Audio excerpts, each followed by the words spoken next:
आपको पवित्र आत्मा से परिपूर्ण होने के लिए वचन में से बात करनी होगी।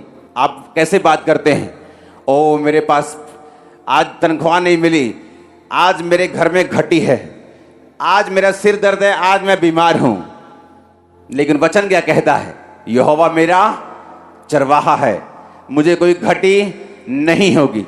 बटुए में पैसा है या नहीं है, अगर आप ये बोलेंगे आप पवित्र आत्मा से परिपूर्ण पाएंगे अपने आप को बहुत जल्दी।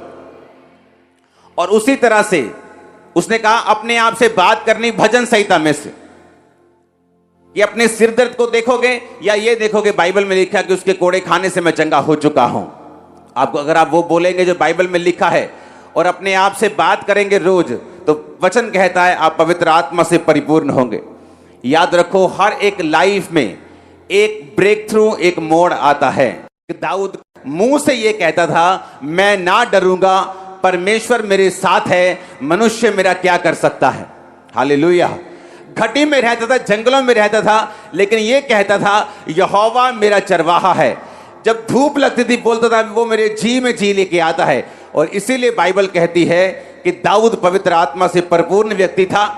क्यों परमेश्वर आपको पवित्र आत्मा से परिपूर्ण करना चाहता है? वो इसलिए आपको परिपूर्ण करना चाहता है कि वो आपकी लाइफ का गोलियत, आपके सिर, जो आपके सिर से ऊपर, आपके कद से ऊपर, आपके जीवन से बहुत एक अधिक बड़ा है और वो आपको चैलेंज कर रहा है। परमेश्वर ये चाहता है आपका वो गोलियत आपके पांव के नीचे आए, शैतान की तरह जो आज आपके पांव के नीचे है। लेकिन कैसे होगा? बाइबल कहती है जो पवित्र आत्मा से परिपूर्ण है वही शैतान को हरा पाएंगे। जो पवित्र आत्मा से भरे हुए हैं वही डेविल को हरा पाएंगे। इसीलिए दाऊद गोलियत को मार पाया क्योंकि वो सब भाइयों से अलग था, पवित्र आत्मा से परिपूर्ण था। वो बातें नहीं कहता था जो उसके दिल में आती थी, जो सरकमस्टेंसेस चलते थे, जो परिस्थितियां चलती थीं, लेकिन वो बोलता था जो परमेश्वर का वचन उसे बोलने के लिए कहता था। हालेलुया। और जब एक बार आप पवित्र आत्मा से परिपूर्ण हो जाते हैं, उसका एक मकसद है। दाऊद राजा नहीं बन सकता था अगर वो लोगों की निगाह में नहीं आता। तो लोगों की निगाह में आने के लिए उसका एक ऐसा काम करना जरूरी था जो लोगों को शॉक कर दे। वो काम कभी नहीं हो सकता था अगर दाऊद पवित्र आत्मा से परिपूर्ण ना होता।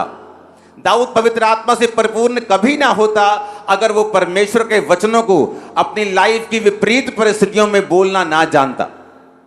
हालेलुया। कितनों को समझ आ रही है आज का वचन? आपकी लाइफ में कुछ ऐसे परमेश्वर ने काम रखे हैं जो आप जैसे ही पवित्र आत्मा से परिपूर्ण होंगे वो विक्ट्रीज, वो जीत आपको मिलती है।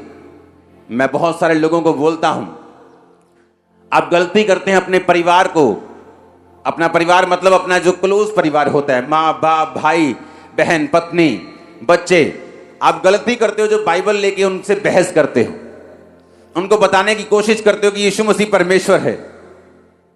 क्योंकि कई आशीषें आपकी ऐसी होती हैं, आपके परिवार की कई साल्वेशन ऐसी होती हैं जो आपकी ब्लेसिंग्स को देख के होती हैं। आपका परिवार कुछ मेंबर ऐसे होते हैं जो आपके ऊपर जब तक खुदा का हाथ नहीं देख लेते तब तक वो परमेश्वर में नहीं आते। इसलिए बहुत से लोग अपनी फैमिली की साल्वेशन का इंतजार करते रहते हैं, अपनी फैमिली से बहस करते रहते हैं, भाई साहब आप प्रभु में क्यों नहीं आते, बहन तू प्रभु में क्यों नहीं जाती। लेकिन वो ये कभी नहीं सोचते, बाइबल कहती है तू बच, तेरा घराना बचाया जाएगा। और बचना कैसे है?